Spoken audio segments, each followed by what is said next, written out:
नमस्कार दोस्तों। यार हर फ्रेंड सर्कल में एक ऐसा दोस्त होता है ना जो दुनिया खत्म होने वाली है, इंसान आसमान में उड़ रहे हैं, ऐसी ही कुछ अजीब अजीब सी बातें करता होगा। यूट्यूब इंडिया में इस इंसान का काम हमारे कुलदीप भाई करते हैं। भाई की कॉन्स्पिरेसी थ्योरी इतनी ज्यादा और इतनी रियल है कि पता चला कुछ दिन में नासा मिशन ना लॉन्च करते हैं। भाई की हरकतों से लगता है कि वो दिन दूर नहीं जब भाई कहेंगे कि मेरे पास डोरेमोन का टाइम मशीन है और मैं फ्यूचर से आया हूँ दुनिया बचाने। वैसे इससे एक बात याद आई मुझे, जो कल मेरे ग्रुप में जो कॉन्स्पिरेसी वाला दोस्त है कह रहा था कि एआई एक दिन सबकी नौकरी खा जाएगा। मैंने उसे भाई की वीडियो दिखाया और कहा एआई किसी की भी नौकरी खा सकता है लेकिन भाई की नहीं, क्योंकि भाई की बातें समझने के लिए एआई को भी एआई की जरूरत पड़ती है। भाई की वीडियो देखने से और कुछ हो या ना हो, तुम अपनी एग्जिस्टेंस पर शक जरूर करने लगोगे। अनबिलीवेबल। अमेज़ॉन एक टाइम पे अपने एम्प्लॉयज़ को जॉब छोड़ने के पैसे देता था, बट अपने एम्प्लॉयज़ को ऑफर दिया था कि ये लो पैसे और छोड़ दो मेरी कंपनी, सिर्फ एक शर्त पे कि आज के बाद तुम कभी भी अमेज़ॉन में दोबारा काम नहीं कर पाओगे। हाँ, इतना ही तो टाइम बचा है ना जेफ बेजोस के पास कि हर एक एम्प्लॉय के पास जाके ये सवाल पूछे कि पैसा चाहिए या कंपनी। अर्थ का हाईएस्ट पॉइंट कौन सा है? Mount Everest. अगर मैं कहूँ कि ये झूठ है तो क्या बोल रहा है भाई? ये रिसर्च में पता चला है कि जो माउंट एवरेस्ट का टॉप है वहाँ पे मरीन लाइमस्टोन्स मिले हैं, वही मरीन लाइमस्टोन जो समुद्र के लोएस्ट पॉइंट पे पाए जाते हैं। मतलब ये कि जो माउंट एवरेस्ट आज वर्ल्ड का हाईएस्ट पॉइंट कहा जाता है वो एक टाइम पे समुद्र के अंदर था। मेरे भाई जितना टाइम तुम कॉन्स्पिरेसी थ्योरी की वीडियो बनाने में देते हो उसका 1% भी गूगल पे दे दोगे तो थोड़ी ज्ञान की प्राप्ति हो जाएगी। फैक्ट तो चेक कर लो, वीडियो बनाने से पहले एक टाइम पे अर्थ पे सिर्फ पानी था। और दूसरी बात, अगर माउंट एवरेस्ट में लाइमस्टोन मिल भी गए तो इससे ये कैसे प्रूफ हुआ कि वो अर्थ का हाईएस्ट पॉइंट नहीं है। कॉन्स्पिरेसी और दुनिया के राज पता लगाने से हटके भगवान ने जो दिमाग दिया है उसका भी यूज कर लिया करो। लेकिन एक सेकेंड, दिमाग का यूज करोगे तो वीडियो कैसे बनाओ। खैर छोड़ो, आगे देखो। शायद हिस्ट्री को दोबारा लिखा गया है। क्या? ऐसा क्यों बोल रहे हैं? टार्टेरिया एक एम्पायर यहाँ के सबसे बड़े मैप्स में था, फिर एकदम से हिस्ट्री से गायब। How is that even possible? एक पूरी सिविलाइजेशन को ही वाइप आउट कर दिया गया और लाए गए मड फ्लड्स ताकि पूरी की पूरी हिस्ट्री ज़मीन में दफन हो जाए। सब एविडेंसेस मिटा दिए गए, लेकिन ये सब किसने मिटाया होगा? उनका नाम नहीं लेते। मेरे भाई वो वोल्डेमॉर्ट थोड़ी और यहाँ कोई हैरी पॉटर थोड़ी चल रही है जो उनका नाम नहीं लिया जाता। अगर हिस्ट्री मिटा दी गई है तो तुझे कैसे मिल जाती है? भाई हमारे मल्टी टैलेंट है, भाई को एक्टिंग भी आती है। नहीं मान रहे? देख लो। मर्द भी टूटते हैं अमित, उन्हें भी दर्द होता है, लेकिन अनफॉर्चुनेटली मर्द के आंसुओं की कोई वैल्यू ही नहीं होती। अगर ऐसा ही चलता रहा तो बहुत जल्द एक ऐसा समय आएगा जहाँ मर्द शादी ही नहीं करना चाहेंगे। भाई वाह, क्या लंग टचिंग एक्टिंग थी, मुझे तो क्राई आ गया।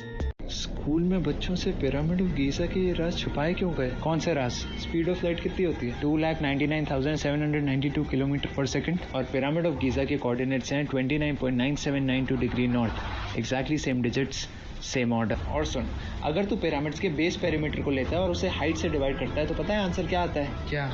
2 पाई। और पिरामिड में 2.3 मिलियन स्टोन्स लगे हैं, एक स्टोन का वेट 2.5 टन से भी ज्यादा। 4,500 साल हो गए, ना सीमेंट यूज हुई ना कोई स्टील, लेकिन फिर भी टिके हुए बिना किसी इशू के। 4,500 साल पहले ये सब कैसे हो सकता है? मेरे भाई स्कूल में टीचर तेरी तरह नशे में नहीं होते ना, जो मन में आया बोल दे। उनको बच्चों का फ्यूचर बनाना है, बिगाड़ना नहीं। और फाइनली सबसे शॉकिंग बात, तीनों पिरामिड्स ऑलमोस्ट एग्जैक्टली अलाइंड है और आयरन बेल्ट से। व्हाट? क्या ये पिरामिड्स कोई टाइम कैप्सूल का डोरवे हो सकते हैं? वाह, पिरामिड को टाइम ट्रेवल से जोड़ दिया। अरे मेरे कॉन्स्पिरेसी के न्यूटन, अपनी वीडियो पोस्ट करने से पहले एक बार खुद तो देख ले। वैसे भाई की कॉन्स्पिरेसी थ्योरी से ज्यादा डरावनी तो भाई की शक्ल है, तुम खुद देख लो। देखो एक बार। अगर तुझे एक ऐसी टेक्निक पता चल जाए जिससे हम लोग अमर हो सकते अब भाई चले हैं लोगों को अमर बनाने। तो इम्पॉसिबल बातें मत कर, थियोरेटिकली प्रूवन है। Twin paradox technique. ये क्या है? मान ले दो ट्विन्स हैं, अब उनमें से अगर किसी एक को एक स्पेस शटल में डाल के अर्थ के बाहर 99.9% स्पीड ऑफ लाइट से स्पेस में ट्रैवल करवाया जाए तो उस लड़के के लिए टाइम और एज सिर्फ 4.5% से बढ़ेगी उसके कंपैरिजन में जो बच्चा अर्थ पे। अगर वो बच्चा 5 साल स्पीड ऑफ लाइट से ट्रैवल करके वापस अर्थ पे आता है तो उस बच्चे की एज होगी सिर्फ 5 साल, और जो अर्थ पे है उसकी 110 साल, और तब तक वो बच्चा मर चुका होगा। इसका मतलब ह्यूमंस टाइम ट्रैवल करके ऑलमोस्ट इमॉर्टल इंटरस्टेलर देख के आओ क्या? इसलिए नेवर से इम्पॉसिबल। मैं मान जाऊंगा nothing is impossible in this world अगर भाई एक दिन दिमाग वाली वीडियो बना दे।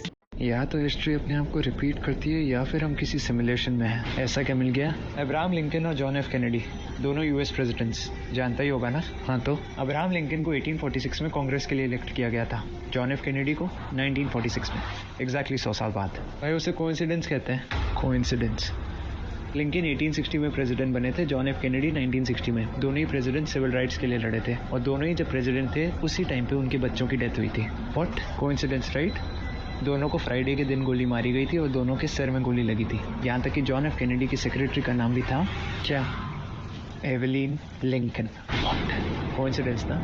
और सुन, दोनों के बाद जो अगले प्रेसिडेंट्स बने उन दोनों का सरनेम जॉनसन था। लिंकन के बाद आए एंड्रू जॉनसन बॉर्न 1808 और JFK के बाद आए Lyndon B Johnson born 1908। Again exactly 100 साल बाद। अनबिलीवेबल। और फाइनली लिंकन को शूट किया गया था फोर्ड थिएटर में और जॉन एफ कैनेडी को शूट किया गया था लिंकन कार में, जो कि फोर्ड कंपनी की थी। Oh my God. भाई कोई इस आदमी का इंटरनेट कट करो भाई, कुछ चीजें पास से मैच कर। इसका मतलब ये नहीं कि हम सिमुलेशन में हैं। खैर भाई की बातें मानी जाए तो जो अभी अपना कमबैक लेके परेशान है, तो तुम लोग डरो मत, तुम्हारा कमबैक 100 साल बाद होगा, तो चिल करो। ये देख, ये 1-2 दिन पहले एक ट्वीट और न्यूज़ वायरल हुई कि एक इन्फ्लुएंसर ने 41 करोड़ कमा लिए रील्स बना के। 41 करोड़। लोग तो कमेंट सेक्शन में अपनी जॉब छोड़ के इस लाइन में आने की बातें कर रहे हैं। कुछ लोग तो छोड़ भी चुके होंगे। एक सेकंड, एक और न्यूज़ मिली है। क्या वो इन्फ्लुएंसर कह रही है कि वो जो न्यूज़ आई थी वो गलत थी? मेरी नेटवर्थ तो 41 करोड़ के आसपास भी नहीं है, नॉट इवन 1/10 ऑफ इट। मतलब 2-3 दिन पहले वाली न्यूज़ गलत थी। हाँ, और जिन लोगों ने सिर्फ वो पहली वाली न्यूज़ देखी होगी उन लोगों का तो ब्रेन वॉश हो गया होगा। उनमें से तो कुछ लोग अपनी जॉब छोड़ के इस लाइन में आने का सोच ही रहे होंगे और कुछ लोग तो छोड़ भी चुके होंगे। भाई अगर ऐसी न्यूज़ से लोग इन्फ्लुएंस हो जाते तो अभी तक सब यूट्यूब पे होते। दूसरी बात, लोग जो कमेंट में लिखते हैं वो रियल में नहीं होता, कुछ चीजें ऐसे भी लिखा जाता है, फ्रिक्शनल। असली स्क्विड गेम भी इस दुनिया के अलग अलग हिस्सों में चल रहा है, वो भी बिना कैमरों के। लो, अब स्क्विड गेम भी रियल हो गया। और ये सब बातें साइड में, मेरा भाई से एक पर्सनल सवाल था। भाई तुम रात 12 बजे क्यों डालते हो? इसके पीछे भी कोई कॉन्स्पिरेसी है क्या? सब देख के मेरे दिमाग में तो दर्द होना शुरू हो गया है। तो अब वीडियो एंड करते हैं। उम्मीद करता हूँ तुम लोगों को वीडियो पसंद आई होगी। तुम लोग चाहो तो ये वीडियो अपने उस कॉन्स्पिरेसी टेलर दोस्त को शेयर भी कर सकते हो। वीडियो लाइक भी कर देना, मुझे भी थोड़ा मोटिवेशन मिल जाएगा। कमेंट भी कर देना, मैं भी तो देखूँ मेरे वीडियो से तुम इन्फ्लुएंस हुए कि नहीं, और कोई लोग अपनी नौकरी छोड़ने वाले हो या नहीं। खैर तब तक के लिए bye bye, thanks for watching.